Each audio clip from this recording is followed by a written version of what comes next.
diajarin seperti ini jadinya, cuma sayangnya nggak berani gitu kan.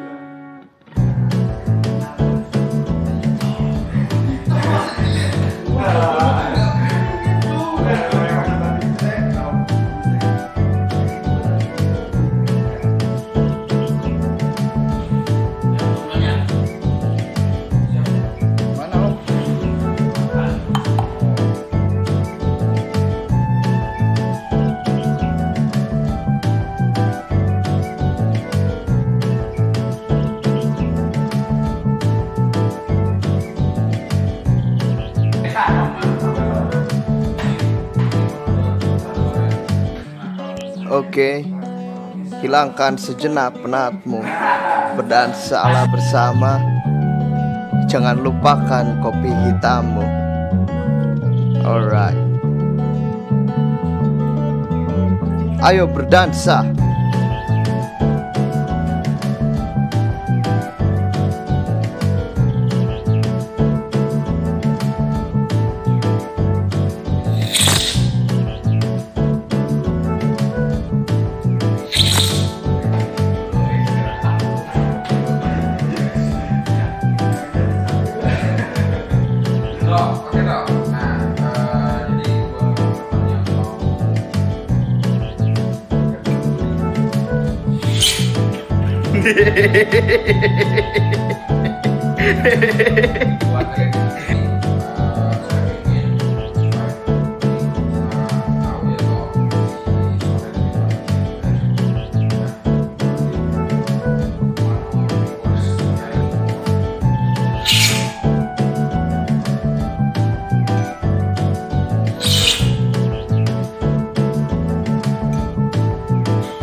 Mantap. Yang tekniknya emang udah mau mandi sih sebenarnya, ada yang jokesnya kayak gitu.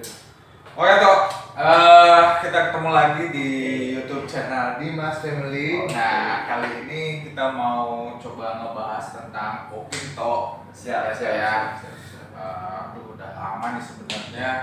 Planningnya ya. Udah lama sama Tito. Kemarin tuh sempat tertunda gara-gara guanya yang sakit toh. Nah alhamdulillah nih sekarang pas nih waktunya, pas Titonya ada waktu, pas saya juga ada waktunya gitu loh. Jadi pas lah ya. Jadi hitung sekarang itu bayar utangnya kapan toh? Saya juga udah gak sabar sebenarnya dia masuk ke channelnya Dimas Family. Toh, jadi gini toh. Sekarang itu kan lagi rame nih, banyak kompetisi tentang manual brew ya toh ya. Nah, jadi di podcast yang sekarang ini gue tuh pengen kita ngebahas tentang manual brew toh. Jadi setidaknya nih kita bisa ngasih info buat teman-teman yang pengen tahu banyak atau tahu lebih banyak lagi nih tentang manual brew toh. Nah kebetulan juga toh, ada dripper manual brew baru nih dari Kang Dewa Restu Bandung nih, namanya Sore Dripper. Nah nanti kita bahas, terus nanti juga kita cobain nih keunikan si dripper baru ini nih. Oke toh, kita mulai gini toh. Pengen tahu dong, Tito tuh sejak kapan sih kenal sama yang namanya manual brewing? Apakah terpincut karena ada ciwi-ciwi sehingga Tito pengen tahu banyak tentang kopi, terus terjun di manual brew? Mungkin Tito bisa ceritain ke awalnya seperti apa tuh? Oke, sebelumnya ketertarikan saya di manual brewing pun menurut saya faktor ketidaksengajaan ya. Dimulai di tahun 2012 akhir lah ya. Saya lewat sebuah kedai kopi dan memang kebetulan di pinggir jalan gitu namanya kedai kopi Bos nih. Wih, kopi Bos nih. Berarti isinya bos-bos. Udah lama nih, dan kalau nggak salah sekarang udah agak tutup ya, udah nggak beroperasional. Jadi itu kedai pertama saya yang saya datangi dan pertama kali saya kenal manual brew. Sebelumnya tidak tahu. Jadi ketertarikan saya saat itu melihat bentuk-bentuk alatnya. Oh, tahun berapa nih toh? 2016 mau ke 2017. 2016 2017 berarti 5 tahun yang lalu. Iya. 5 tahun yang lalu. Terus saya sih lihat dari cukup juga. lama juga ya. Nah, terus Dari situ saya langsung melipir, langsung pesan kopi, terus ditanya, oh ini V60? Iya, padahal saya nggak tahu itu V60 apa. V60. Iya, nggak tahu saya. Berarti Tito minum drippernya. Nggak pakai alatnya gitu, pakai alatnya gitu ya, sama baristanya gitu. Ah, sebenarnya pakai alat V60. Iya, saya nggak tahu itu V60 itu yang mana ya gitu. Saya dengan pedenya aja waktu itu langsung pesan, waktu itu ditanya mau kopi apa, waktu itu ada 3 pilihan saat itu. Terus saya minum hasil seduhan dari V60 itu. Ya. Dan ternyata kopinya itu saya bukan penyuka kopi hitam awalnya. Kopi susu ya? Iya, kopi susu yang ada teman-temannya lah banyak kayak gitu. Saya jujur untuk kopi hitam saya agak kurang suka. Susunya yang kayak gimana sih kok? Kalau boleh tahu kok. Tidak sekali pertanyaanmu menjebak. Susunya itu susu kental manis, fresh milk atau susu apa? Ya kita nggak bisa kita pungkiri ya, kita berawal dari kopi instan lah ya saat itu, yang ada creamernya, entah itu ada susunya, pasti berawalnya dari situ. Nah dari situ saya coba langsung pesan itu, ternyata kok kopi seger ya, ternyata nggak setajam yang biasa kopi hitam yang saya minum kayak gitu.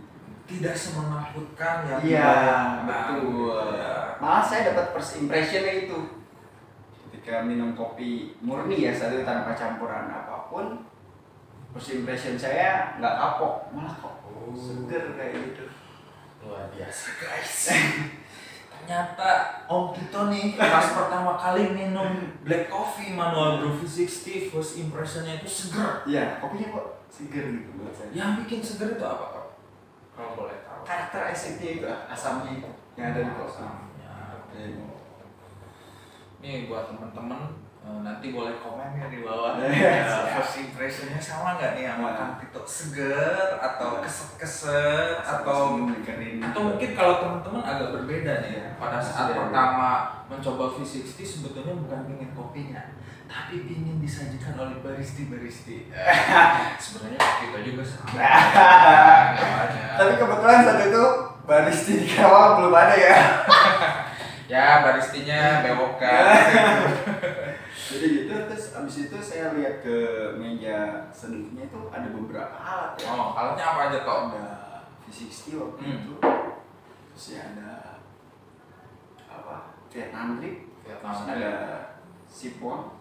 Luar biasa ya, udah ada sipon loh bro. Sipon udah lama ya. Wah, udah ada sipon di tahun segitu tuh bingung. Di kamu udah ada yang udah ada ya. Terus apa lagi ya? Terus ada apa? Moka pot, itu kan alat manual gede. Tapi sipon mungkin sekarang juga teman-teman nggak jarang mungkin yang bisa menemukan di sebuah coffee shop. Kayaknya coffee shop juga nggak banyak ya yang Karena lumayan mahal dan agak beresiko ya, takut pecah jadi. Terus akhirnya ya saya diajak ngobrol sama ownernya saat itu, ditanya kamu suka ngopi atau gimana gitu. Saya suka ngopi, cuman ya bukan black coffee kata saya. Kopi cafe latte kayak gitu. Saat itu kopi susu belum kayak sekarang. Sampai sekarang. Iya betul. Dulu kalau pengen menunya kopi susu, Vietnam drip, kalau enggak cafe latte, kalau enggak cappuccino, udah selesai. Berarti memang padahal kerjaan itu teh ya, berarti lebih enak ya di cappuccino. Iya, cafe latte. Udah hanya itu pilihannya untuk kopi susu ya. Di bulan itu saat itu yang manual brew lain eta. Enggak. Karena saya udah manis ya, saya nggak terlalu suka manis gitu. Ternyata yang manual brew. Nah, kalau yang manual brew nih, boleh nih. Selayaknya semua orang awam ya, ini nanya pasti, ini enak nggak kalau dikasih gula kayak gitu. Saat itu si ownernya menyarankan saya pisahin ya gulanya, jadi nyoba di 2 gelas. Yang satu nggak pakai gula, satu pakai gula. Coba lah saat itu kan saya penasaran, akhirnya kita buktikan kayak gitu. Coba, terus aduh, kok iya kok dia kasih gula nggak enak, dia nggak nyampur antara si manis sama si kopinya itu nggak ngeblend dia. Kalau sekarang kok ada yang pesan misalnya manual brew V60 minta pakai gula di Janoko lah ya. Oke. Ada nggak tuh kayak gitu tuh sekarang? Selama saya nyoba, saya nyoba belum. Oh belum ada. Aman ayah Enggak sih, paling ya saya edukasinya pun ketika saya waktu itu jadi peminum juga kayak gitu. Biar mereka ngerasain sendiri apa sih bedanya. Oh berarti guys ya, Kang Tito adalah seorang barista profesional yang bijaksana ternyata. Iya, karena apa yang saya alami saya pengen sharing juga gitu. Oh, Waktu gitu. saya jadi peminum ya sebelum saya menjadi penyeduh kayak gitu. Jadi perjalanannya panjang. Betul. Nah, terus gimana Kang Tito? Akhirnya Kang Tito mulai memberani atau mulai mendalami, gue pengen dong nyeduh sendiri. Itu gimana nih? Kan tadi menikmati, Iya, nah betul. sekarang nyeduh sendiri. Nah, untuk sampai ke proses menyeduh pun saya butuh waktu panjang untuk memberanikan diri. Akhirnya oke, gua nyeduh gitu. Itu waktunya 6 bulan lah. Dari saya menikmati itu sampai saya memberanikan pertama kali nyeduh untuk diri saya sendiri. Ya, 6 bulan itu. kan katanya ya, Heeh. pada saat kita menyeduh kopi nih guys, yang penting percaya dulu sama lidah kita sendiri. Betul.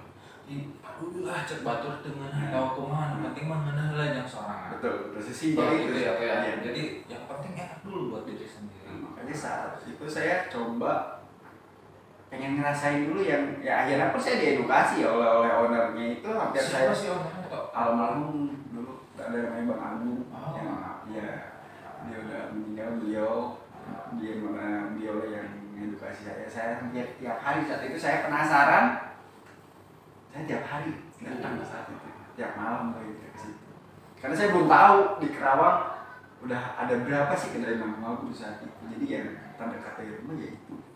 Ya memang artinya berarti kalau misalnya kita mau tahu lebih banyak tentang manual brew, artinya kan berarti dari diri kita sendiri yang harus ya punya keinginan lah, yang tidak langsung pengen apa itu namanya pengen instan gitu ya, jika mie kelas instan itu Ada langsung prosesnya sih gitu. Iya. Jadi balik lagi ke tadi proses saya akhirnya memulai menjadi ini pun saya 6 bulan ini saya hanya menikmati saat itu. Jadi akhirnya dari situ saya direferensikan di beberapa kedai yang ada di Karawang. Itu ada kurang lebih 13 saat itu 2017 awal tuh baru ada 13 kedai manual tuh. Akhirnya direkomendasikan, akhirnya saya coba satu persatu saya datangi dan tanpa menyeduh sekalipun, walaupun saat itu saya diajarin seperti ini nyeduhnya, cuma sayanya nggak berani gitu kan karena saya belum kenal rasanya kayak gitu. Tito Enggak nggak berani nyeduh. enggak memang seperti itu. Saya kalau menurut saya kayaknya gue nanti bingung gitu ketika gue belum tahu seduhan yang enak minimal buat gue sendiri gitu ya. Nanti gue nyeduhnya bingung gitu, ini tuh enak enggak gitu ya, akhirnya nggak pede tuh nyeduhnya. Betul kayak gitu. Dan akhirnya PD-nya pada saat apa toh? Setelah saya berkeliling ke beberapa kedai dan diberitahu oleh teman-teman, oleh barista yang dari kedai-kedai, akhirnya saya memutuskan untuk membeli alat sendiri. Akhirnya jadi home brewer lah ya kalau untuk sekarang sebutannya kayak Biasa. Berarti modal toh. Iya betul, karena menurut saya dibanding sama latte art ataupun yang lainnya itu yang paling bisa diulik sendiri kayak gitu. Alat-alatnya. Ya memang ya Tito legend banget. Misalnya kita ngomongin manual bro, berarti memang Bro Tito nih adalah tipikal buaya. Jadi setia gitu ya. Jadi gitu. Jadi dari dulu sampai sekarang tuh setia sama manual bro. Akhirnya saya beli alat saat itu, akhirnya saya coba waktu itu beli hand grinder manual kayak gitu terus. Nah ada yang lucu waktu itu saya order V60 saya itu di e-commerce ya.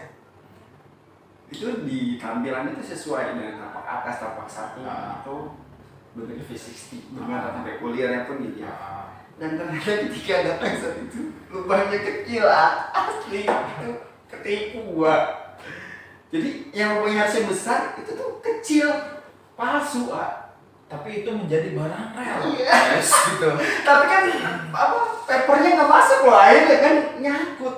Ibaratnya itu kalau di Vespa itu gagal produksi. itu kadang yang kayak Itu gitu lucu sih, ada pengalaman lucunya. Untuk kolektor gitu mungkin itu dicari. Itu Tapi lucu. gila ya berarti yang Yang jual jual. mungkin pada saat waktu itu ya mungkin mau ngerti dia lah kirim memorinya. Dan Apakah memang seperti itu? harganya jadi berbahan keramik pertama dan harganya under 100.000. Oh, ada 100.000. Dengan kesoktahuan saya kan, akhirnya saya memberanikan diri beli sendiri tanpa nanya. Waktu itu kan nggak nanya teman-teman gitu yang udah ngebar gitu, belinya di mana sih? Udah saya cari aja di internet gitu dengan PD-nya. Berarti mandiri. Nah, Kak Tito tuh mandiri orangnya. Kayak gitu sih, lucu, ada pengalaman lucu di situ. Akhirnya udah datang semua, terus beli apa rosminnya. Akhirnya saya coba Itu pas kamu beli alat sendiri, terus tadi kan beli filter sendiri, beli rosmi, itu tiap hari bikin kopi atau? Iya, akhirnya tiap hari saya di rumah di kamar gitu nyeduh terus. Kayak orang tua aja bingung gitu ngapain sih gitu. Ini anak apa tiap hari ngopi pahit terus, bawa-bawa kesurupan si Kan datang karun. ngelayanin nomor dokter gitu. Ya itu tiap hari ya. Tiap hari. Saya coba latih gitu dari referensi bacaan-bacaan, terus dari knowledge yang teman kasih saya buktikan sendiri kayak gitu. Ya akhirnya menurut saya Manual Brew ini memang apa experience sendiri, nggak bisa kata orang ya lu harus buktiin sendiri setiap teori yang kita dapat dari internet ataupun dari juara-juara seduh itu. Jadi memang ada ketertarikan dulu dari diri sendiri dulu guys. Jadi memang ketertarikan atau keinginan dari diri sendiri itu penting banget ya untuk mempelajari sesuatu. Ya. Dan jangan ogohan. Iya. Ya, karena Kang Tito aja juga berani untuk membeli sesuatu meskipun tidak tahu gitu. Karena mungkin dulu nggak seperti sekarang Iya, banyak banget. nanya Iya, seperti apa gitu ya. Jadi kayak gitu guys. Jadi kalau misalnya mau belajar sesuatu itu ya memang harus dari keinginan, ketertarikan dari diri sendiri dulu ya tuh ya, seperti itu ya tuh ya. Oke Tok. Tok, jadi pengen tahu nih. Pertama kali kopi yang Tito beli nih untuk apa ya, Manual Brew nih Tok. Kopi apa Tok? Seingat saya tuh roasternya dari Bekasi. Oh gitu? Saya, iya, masih ada di postingan IG. Saya kayak lupa Jawa Barat atau apa. Terus saya juga pernah beli kopi dari Kang Restu Dewa yang waktu itu masih Kopi Dewa brandnya. Oh iya, Nah, saya itu juga benar. dulu dapat dari Kang Restu hadiah juara ke-1 Tok, pas Sama- waktu kelasnya Tok. Saya pernah apa ya? Gunung Halu bukan? Itu udah nggak ada di listnya. Itu Oh, udah nggak ada udah. listnya. Masih Rowangi kalau nggak salah. Masih Rowangi. Saya juga waktu itu sempat sering tektokan sama yang megang yang untuk jual beli resminya waktu itu timnya Kang Dewa kayak gitu, lumayan sering begitu. Dia Kopi Dewa pun ya salah satu kan di situ dia bikin blog. Nah untuk belajar pun dulu masih terhitung nggak ya, sering bikin tulisan tentang kopi. Dan dulu kan roasternya nggak sebanyak sekarang ya kayak. Betul. Bener nggak? Setuju. Banyak banget sih, secara opsi udah banyak banget. Banyak banget gitu teman-teman ya. Jadi kalau dulu tuh ya pengalaman saya juga sama kok. Gila, cari roast beef tuh yang nggak gampang Iya. kok gitu ya. Istilah nama banyak nama, dapat kopinya saya itu kopi si maghrib. Poek. Kopi si maghrib. Dapatnya tuh poek Iya, gitu iya, ya iya. kebanyakan. Yang mungkin karena saya juga dulu mau nanya siapa Iya, gitu iya. loh Tok. Suatu masih terbatas lah ya. Ya informasinya nggak seperti sekarang yang banyak gitu. Oke Tok, berarti perjalanannya Tito itu pertama dari rasa keinginan, terus mencoba belajar gitu ya. Nah, banyaklah hal-hal yang mungkin Tito juga tadi kena tipu. Iya. Dan mencoba banyak hal lah gitu ya Tok. Nah sekarang gini Tok, dengan polanya Tito, cara Tito untuk mempelajari Manual Brew seperti itu ya. Iya. Nah, mungkin kan kalau sekarang agak berbeda nih Iya. Tok. Dulu sama sekarang kan beda, Iya. benar kan? Dari informasi, belajar, terus event-event juga mungkin nggak seperti dulu. Sekarang banyak banget gitu Iya. Tok.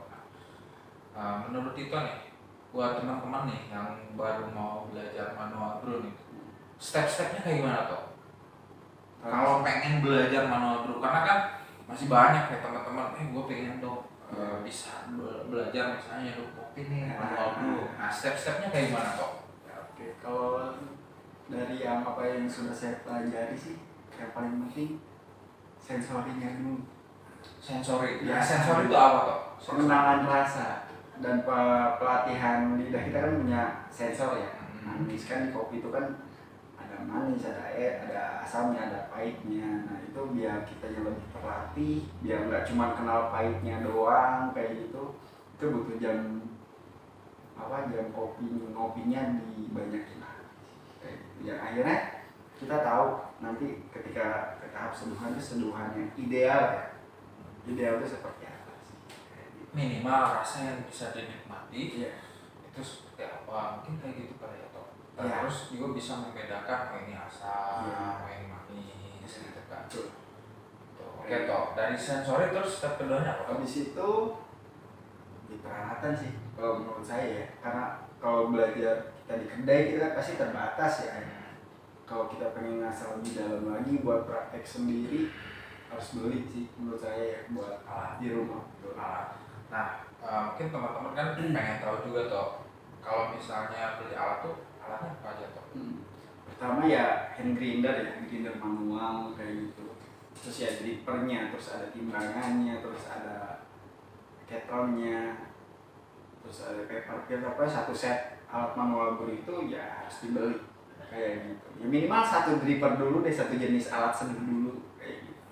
Ketol gitu Iya. kan, ketolnya ya yang biasa aja dulu Iya. kali ya.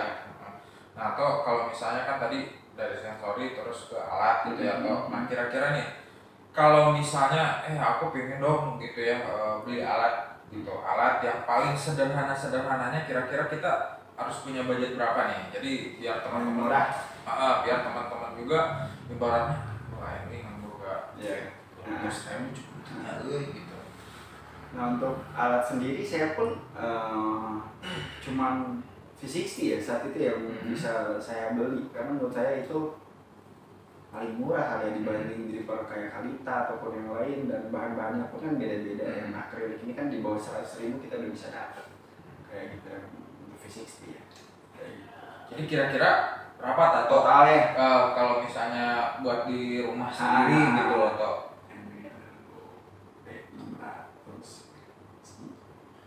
Toh mati toh jadi kemarin enggak. Ini saya yang paling low cost lah ya kayak gitu. Ya 2 juta udah bisa sih. 2 juta mah buat ngobrol mati toh. Aya teh misalnya teh 300.000 gitu toh. Paket. Heeh, sapaket. Iya. Sekarang 100. Kayak sih enggak Oh, sih enggak ya. dapat. Paling gopek lah kali ya, bisa. gopek lah, gopek. Tinggal dicari sih sebenarnya sekarang di e-commerce ya, banyak banget. Nah, Yang paketan kan banyak. Iya, ada. Dan mungkin banding lebih murah ya kayak gitu. Karena waktu itu saya belinya satuan gitu, nggak banding. Ya, pakai. Kecuali ya kalau misalnya merek Cem, yang kayak Cem itu mahal bro. Jadi minimal 2 juta 2.000. Nah kalau misalnya yang kelas ekonomis ya teman-teman bisa beli gitu. Nah, bisa masuk. Saya arahin gitu. Yang ekonomis itu yang seperti apa? Toh sensori, terus beli tools. Yang ketiga apa toh? Berlatih.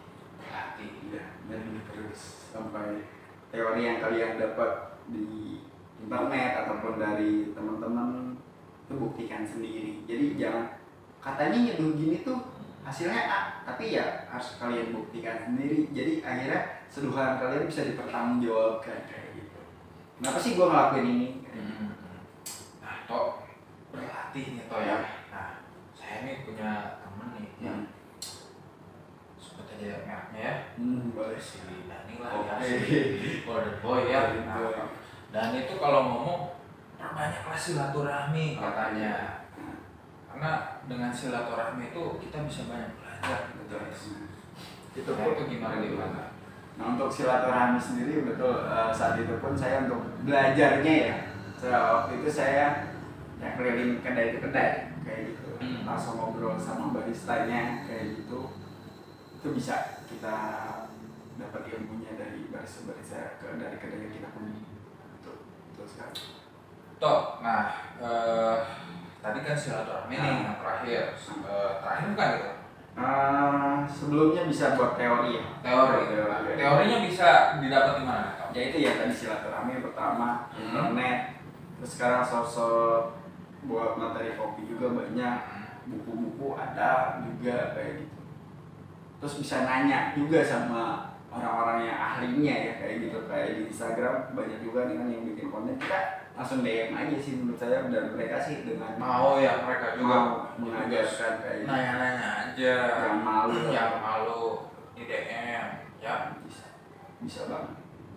Sama yang juga bisa. Gitu loh bro. Ya. Nah terus kalau misalnya gini toh, kan mungkin ada tuh yang gue mau pemalu nih, misalnya kalau nge-DM, terus kalau mau silaturahmi juga kayaknya sungkan, tapi pengen belajar. Ada satu lagi ketinggalan. Pak, Ikut kelas. nah ikut kelas toh. Nah, Kalau yang modalnya kuat ya, ikut kelas betul. toh kalau untuk kelas-kelas yang bagus nih toh, Ah. yang kita tahu nih di daerah Bandung, Jakarta, itu di mana nih toh? Untuk di Bandung ada 5758 Kopi Lab, terus ada Dewaji Kopi Lab, terus kalau di Jakarta ada Caswell, ABCD itu tuh ya kemarin. Sehat banget, guys. Ya nggak tahu nih bakal buka lagi apa enggak ya. Kayak gitu ABCD, terus ada Esperto, banyak sih kayak Banyak juga ya. Nandi, Mapka. Ada kelas. Ya sekarang lagi ini dulu, istirahat dulu, vakum dulu guys. Ya. Yang aja udah capek. Toh, oke toh. Nah, jadi buat teman-teman yang mau belajar tentang manual brew, tadi kan step-stepnya sama Tito udah dikasih tahu ya. Nah, sekarang gini toh, sebenarnya kita kan mau ngebahas tentang manual brew yang sekarang itu banyak kompetisi ya, kompetisi manual brew. Nah, toh menurut Tito nih, sepengetahuannya Tito, kita ngebahas dari si dripper ya toh ya. Dripper yang paling pertama kali gitu loh toh dibuat itu apa sih toh? Melita namanya. Dari mana tuh? Jerman. Dari Jerman. Tahunnya saya lupa, tahun persis dikeluarkan. Jadi itu Melita itu nama perempuan yang bikin. Ibu rumah tangga Iya, kalau iya nggak betul, salah. ibu. Ibu guys. Ya, Bikin Melita. dripper tuh ibu. Melita itu yang pertama kali alat seduh manual ya. Hmm. Kayak gitu. Dia satu hole bentuknya kayak kalita. Flat bottom ya. Dia hanya lubangnya satu kan. Jerman punya. Nah, terus kalau yang Jepangan toh? Jepangan yang tertuanya Kalita ya. Kalita. Sebenarnya V60 itu baru ya. Kayak gitu. Cuman memang paling terkenal alat dari percinta umat lah yang akhirnya kita bisa nemukan di setiap kedai kopi. Karena yang paling unik katanya toh, dan apa ya maksudnya dengan si dripper ini tuh kita bisa memainkan parameter seru sehingga bisa banyak kita dapatkan macam-macam karakter tersebut. Nah terus gini toh, menurut Tito nih, kan sekarang banyak kompetisi nih toh tentang manual brew ya toh. Nah tipsnya toh apa nih toh supaya bisa menjadi champion pada saat mengikuti kompetisi ini penting guys ya. Jadi kali ini tuh kalau mau ikut kompetisi itu tips and trick dari champ itu penting banget. Nah ini salah satunya champ Tito nih. Gimana toh? Terus trik yang pertama cuaca dulu, modalnya dulu harus kuat. Karena ya guys ya ada berat. karena ya mau gimana pun setiap lomba ada uang registrasi. Registrasi yang harus dibayar. Habis itu kita cari kopi yang memiliki kompleksitas tinggi, dan itu pun kita gunakan tidak hanya untuk nanti pas lomba, tapi sebelum lombanya pun kita cukup menggunakan banyak ya saat latihan. Betul. Nah itu kan lumayan akan kos juga. Habis itu ke alat apa nih yang bisa mengeluarkan semua potensi dari kopi yang kita pakai. Setelah kita ketemu nih kopinya, baru penentuan alat seduhnya. Kayak gitu. Habis nemu alat seduhnya, habis itu baru resep seduhnya. Kayak gitu. Habis resep seduh, terus konsep konsep itu penting guys. Karena Jangan salah. semuanya kan Strategi. iya betul. Semuanya kan menyampaikan kayak keterangan kopi kayak gitu. So yang general yang ada di scoresheet itu kan kita patokannya tetap di scoresheet. Semuanya kan menyampaikan itu yang generalnya. Tapi poin plus apa nih yang bisa juri tertarik? Nah, makanya di sini experience dan risetnya harus dipakai kayak gitu ya, biar akhirnya lu mau ngebedain udah dari kesalahan. Udah jelas kopi sih kalau buat kompetisi udah kopi-kopi juara semua ya menurut saya. Udah kopi-kopi enak semua gitu yang bawa skornya itu tinggi-tinggi semua. Nah tinggal apa nih konsepnya. Nah, Jadi konsepnya penting banget. penting banget sih menurut saya. Itu kalau misalnya kita mau ikut kompetisi terus ya kita pengen dapat chance yang bagus gitu ya di kompetisi, peluang untuk bisa jadi juara juga besar, strategi itu penting. Ya. Setelah konsep bentuklah tim. Tim. Ya. Tim apa aja toh yang dibutuhin? Ya nanti pas saat latihan kan kita ngomongin sendiri ya, gitu. Oke. Kita butuh yang review cara presentasi kita, terus hasil seduhan kita kayak gitu, terus skripnya kayak gimana, itu penting sih kayak gitu. Kayak pas waktu ini guys, jadi pas waktu mau ada kompetisi itu di Janoko tuh ya tempat di Tomo Bar itu tiap hari tuh latihan terus Iya ya. betul. Itu benar-benar apa maksudnya tuh kayaknya bikin strategi terus tiap hari Latihan yang jadwal kayak gitu, kita target misal waktu 2 minggu lagi nih, kita seminggu bisa buat beresin cara resep throwdown dari kopi yang akan kita pakai. Habis itu seminggu kemudian servisnya kita beresin, jadi saat itu ya udah siap kayak gitu. dan juara ya.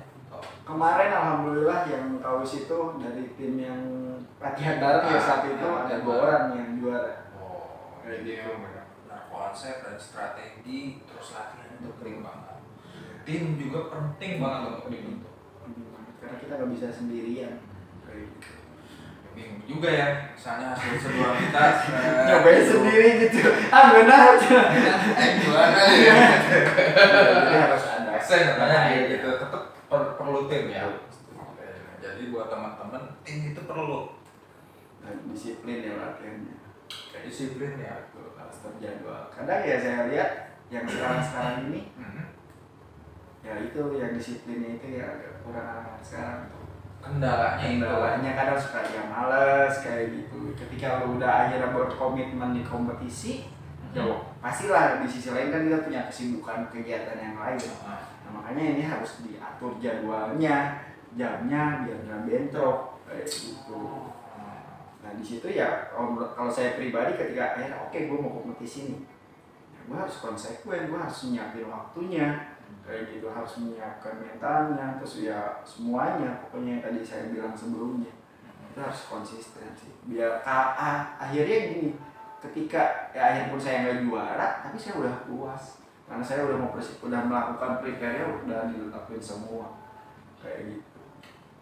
Ya jadi memang segala hal dalam persiapan kompetisi itu yang benar-benar yang kita prepare harus matang dan kitanya pun harus konsisten untuk bisa menjalankan program-program yang tadi yang sudah diatur gitu untuk kita sampai endingnya itu kita ikut kompetisi gitu ya toh. Nah toh terus kan seperti itu toh. Kalau misalnya kompetisi manual bro toh, itu biasanya alat seduhnya ditentukan atau kita milih sendiri toh? Nah kalau untuk manual brew sendiri tergantung panitia ya. Misal kalau dia manual brew battle nih temanya yaitu semua alat manual brew harusnya boleh digunakan. Tapi misal V60 atau Kalita yaitu hanya segmented aja, berarti hanya alat itu yang diperlombakan. Kayak Aerocat. Aerocat kan itu Aerocat.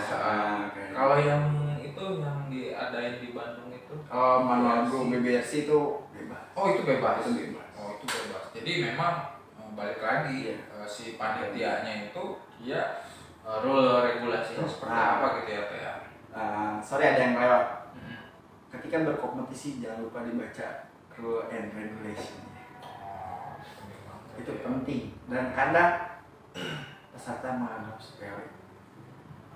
Karena udah biasa paling juga sama gitu. Akhirnya bacanya selewat doang, taunya pas hari H ada kesalahan. Itu pun pernah saya alami saat itu. Jadi setelah baca rule and regulation, memang kan di situ kadang kan kata-kata itu nggak detail banget ya. Nah kayak gitu tuh ketika ada yang tidak detail itu kita tanya aja biar kita bawel di awal daripada nanti pas hari H taunya oh itu nggak boleh loh. Terus ternyata kita ini nggak nanya kayak gitu. Nah itu tuh penting, baca rule and regulation penting banget. Sama ini tuh harus kita itu benar-benar persiapan matang untuk mengenai si persiapan alatnya ya kayak ada orang loh jika mau menang jadi nanti kayaknya buat finalnya nggak disiapin. Nah ini nih kalau setiap kompetisi kalau saya pribadi target final, nggak ada target lolos penyisihan. Jadi guys, kalau misalnya kita ikut kompetisi, targetnya kudu menang guys. Ya, jadi jangan Masa pesimis. cuma target, gue mah udah mikirin terlalu. Jadi jangan takut siapa yang ikut lomba, yang penting kawani dulu guys. Gitu ya? Betul. Dan Kawani harus dulu. prepare ya sampai final. Jadi kita harus yakin dulu. Nah, oke toh. Ya. Nah nanti toh, karena kita udah banyak nih ngebahas tentang kita mau belajar tentang manual brute, terus kita persiapan buat kompetisi. Nah nanti salah satunya kan tadi manual brute itu alat itu. Nah kebetulan kan tadi ada dripper nih dari Kang Dewa Restu, namanya Sore Dripper nih. Alhamdulillah saya sebagai Salah satu yang dapat ya. salah satu yang dapat 100 orang pertama. Iya, betul. Jadi saya itu 100 orang pertama guys. Ada seriesnya di situ. Nah, ada seriesnya. Tok ini buka tok. Ini Sore Dripper. Ada apa ini manual booknya ya? Ada manual booknya. Emang benar-benar ini detail banget ya si Kang Dewa Restu. Nah ini terima kasih Dimas Heriadi katanya. Anda adalah satu dari 100 orang pertama. Wih saya akhirkan guys. Jadi ini luar biasa nih. Bacang dikit toh. Sebagai bukti ini detail di sini. Nah, toh nanti saya ingin supaya teman-teman nih bisa tahu ya toh si Sore Dripper ini guys. Ya, teman-teman manual brewers ya yang mau belajar tentang manual brewers. Nanti kita di segmen kedua toh. Nanti di segmen kedua nanti kita prepare, kita mau melihat detailnya Kang Tito ini menyeduh kopi menggunakan si Sore Dripper. Gitu ya toh ya. Oke, guys ya, untuk segmen pertama kita break dulu toh. Karena kita butuh tarik ting pemajikan sebat. Oke ya. Oke teman-teman, sampai ketemu di part yang kedua. Nanti kita akan kupas tuntas si Sore Dripper ini. Nyeduhnya itu seperti apa, experience nyeduh kopi dengan si Sore Dripper. Oke atau ya. Oke bro, sampai jumpa di part kedua. Terima kasih.